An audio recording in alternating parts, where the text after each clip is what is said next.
Kantara chapter 1 வேற level. பக்தி பரவசத்தில் மெய் சிலிர்த்து போன ரசிகர்கள்.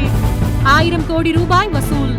காந்தாரா சாப்டர் 1 படம் கடந்த 2022ஆம் ஆண்டில் வெளியாகி ஹிட்டான காந்தாரா படத்தின் முன்கதையாக உருவாகியுள்ளது. காந்தாரா சாப்டர் 1 படம் வெளியான நிலையில் ரசிகர்களிடம் பெரிய வரவேற்பை பெற்றிருக்கின்றது. பல காலத்திற்கு முன்பு அரச காலத்தில் நடக்கும் சம்பவமாக கதைக்களம் உள்ளது. மக்களை காக்க ஈஸ்வரனின் பூதகணங்கள் காந்தாரா காட்டிற்குள் தான் முதலாக இறங்குகின்றன. காந்தாரா தலைவனான பெர்மே காந்தாவை தாண்டி சென்று அங்குள்ள ராஜ்யங்களை கண்டு அவற்றுடன் வணிகம் செய்து தனது கிராமத்தை முன்னேற்ற நினைக்கிறான். கதம்பர் வம்ச ஆட்சியில் குலசேகரன் என்கின்ற அரசன் அரசாண்டு வருகிறார்.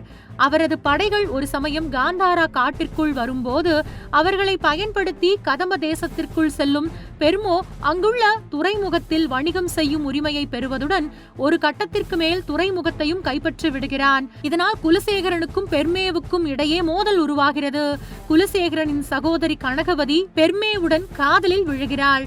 குணசேகரனின் தாத்தா காலத்திலிருந்தே காந்தாராவை அடைய நினைத்து தோற்ற கதை கதம்பர்களுக்கு ஒரு அவமான சின்னமாகவே தொடர்ந்து வரும் நிலையில் காந்தாராவை அடையும் முயற்சி குலசேகரன் காலத்திலும் தொடர்கின்றது. இதற்காக நடக்கும் சதிகளை பெர்மே முறியடித்தானா?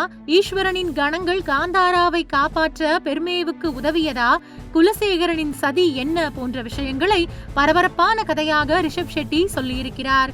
காந்தாரா சாப்டர் 1 படத்தின் முதல் பாதி கதாபாத்திரங்களின் அறிமுகம், காதல், பழைய வஞ்சம் என பலவற்றை விளக்கி மெதுவாக நகர்ந்தாலும் இரண்டாம் பாதியில் முழுக்கவே கிளைமேக்ஸ் தான் என்பது போல ஆக்ஷன் அதிரடி காட்சிகளுடன் உண்மையிலேயே திரையில் அனல் பறக்கின்றது. சும்மா 4 பேன் இந்தியா நட்சத்திர நடிகர்களை படத்தில் காட்டிவிட்டாலே போதும், கதையே தேவையில்லை, படத்தை ஜெயிக்க வைத்து விடலாம் என்று கருதும் சரக்கில்லாத இயக்குனர்களுக்கு மத்தியில் தொடர்ந்து கடின உழைப்பை இயக்கத்திலும் நடிப்பிலும் வெளிப்படுத்தி அசத்தி இருக்கிறார் ரிஷப் ஷெட்டி.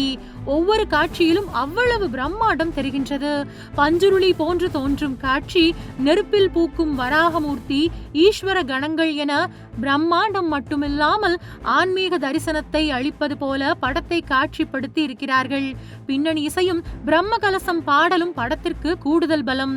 முதல் பாதியில் சிறிது தொய்வு இருந்தாலும் அதையெல்லாம் மறக்கடிக்க செய்யும் இரண்டாம் பாதி படத்தை பெரிய ஹிட்டாக மாற்றும் என்பது நிச்சயம். ஹோம்பாலே பிலிம்ஸ் தயாரிப்பு நிறுவனத்தின் அடுத்த 1000 கோடி ரூபாய் படமாக இது மாறுவதற்கு பிரகாசமான வாய்ப்பு உள்ளது. குறிப்பாக மேக்கிங்கில் இந்திய சினிமாவில் இந்த படம் ஒரு மைல்கல் என்றும் பலரும் பாராட்டி வருகின்றனர். வழக்கமாக ஸ்டார் ஹீரோக்களை நம்பி படம் எடுத்து கதைகளில் கோட்டை விடும் தமிழ் சினிமா டைரக்டர்களுக்கு இந்த படம் நிச்சயமாக ஒரு சவுக்கடியாக இருக்கும். ஒரு படம் எடுத்தாலும் இந்த மாதிரி ஒரு நல்ல படமாக எடுங்கப்பா என்று சொல்லும் அளவுக்கு ரிஷப் ஷெட்டி ஒரு தரமான திரைப்படத்தை ரசிகர்களுக்கு தந்திருக்கிறார். ஒரு படைப்பாளியாக, இயக்குனராக, நடிகராக அவர் மகத்தான வெற்றியும் பெற்றிருக்கிறார்.